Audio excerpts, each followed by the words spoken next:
Dilfuza opa, xabarimiz bor. Hozirgi kunda Sanjar Karimovning huquqlarini himoya qilyapsiz. Endi aytingchi, u rostdan ham xalq aytgandek aybdormi yoki aybdor emasmi?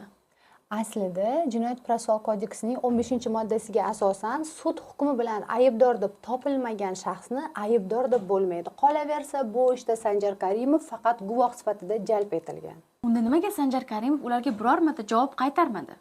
Yuqorida aytib o'tganimdek, sudning hukmidan keyin biz barcha holatni ochiqlab berishga kelishib oldik. Dilfuza opa, bilaman, huquqshunos sifatida sizga balki mumkin emasdir, lekin nizo sababini ozgina bo'lsa ham ochiqlab bera olasizmi? Albatta, hozir bu yerda o'sha Jamilaning onasi, ya'ni Alimbayeva Shahlova Sanjar Karimov o'rtasida tuzilgan uyning oldi-sotdi shartnomasi sabab nizolar kelib chiqyapti. Mana hozirgi kunda, demak, Sanjar Karimov huquqlarini himoya qilayotgan advokat sifatida meni kuzatib borishsa, men har bitta suddan keyingi bo'lgan holatni olib chiqib, demak, qo'yib borishga va'da berganman. Xuddi shunday olib boraman.